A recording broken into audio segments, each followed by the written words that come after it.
Before we get into where to find clients online and how to actually talk to them and how to get work, it's important for us to talk about how to actually present yourself and your services online. And whenever you're thinking about how to present yourself, what you do, who you do it for, and all of the things that go into your online presence, I want you to always think of one thing. What would I want to read if I was the client? And this one thing is going to help you make sure that this is going to stay relevant, because showing off your personality is great. Don't get me wrong. Absolutely. People should know a little bit about you and what makes you unique. But business owners are very, very busy people. So if you can really cut out the fluff as much as possible and only tell them what they need to know in order to make a decision, that in itself is going to make you stand out. Because if you're coming at this from an employee mindset and like a cover letter mindset, you're going to be a little bit tempted to think about or talk about things like your degree or your years of experience or your proficiency in Microsoft Word, and things that maybe in a corporate role or in a traditional office role they might want to know about, but the freelancing world is very, very different. For example, no one has ever reference checked me for a freelance job. And that is mainly because if you're absolutely terrible as a freelancer, they can just let you go. They don't even have to give you a notice period. Likewise, you don't have to give them a notice period. It's good practice, of course, but yeah, if it's not a good fit, they can just go, all right, well, look, on to the next freelancer. So people just don't bother with the same sort of things in the freelance world. It's much more fast paced. So think of your online presence less like a cover letter and more like a sales page where you are the offer or the product that you're trying to sell to your dream client. So at this point, I want to encourage you to write down your answers to these questions. Why should someone hire you to be a part of their team?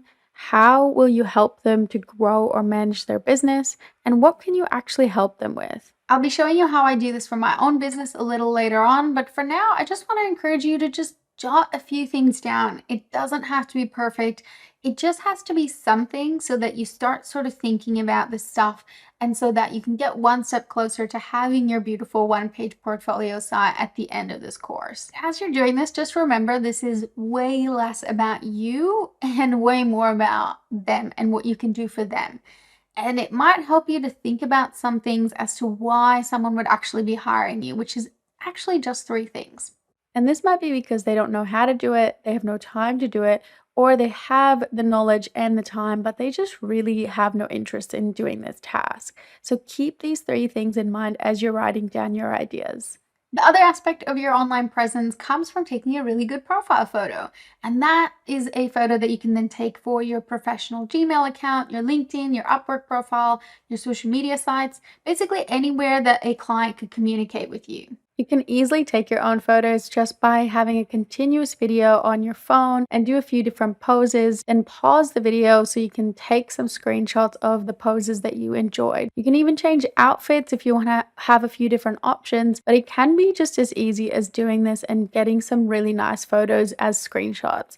Then you can also go through to your phone and just jump on the edit function, whether you're on Android or Apple, and just tweak a few things slightly to get the photo to the standard that you want. Just make sure you're always facing the camera, there's no one else in your photo, you have a slight smile and look friendly, and it's going to look nice once it's cropped into a circle for a profile image. And it's a good idea to have your photo in focus and in color. And now before we head into the next lesson, I did just want to acknowledge at this point that it is so scary putting yourself out there, because you might be at the beginning of changing careers completely, not just structure. Some of you might be going from working for other people to wanting to do the same sort of skill set freelance.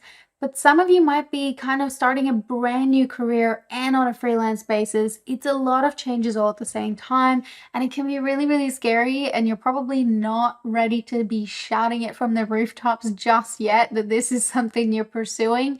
But I wanted to share one thing with you that has really changed how I think about this in my own career.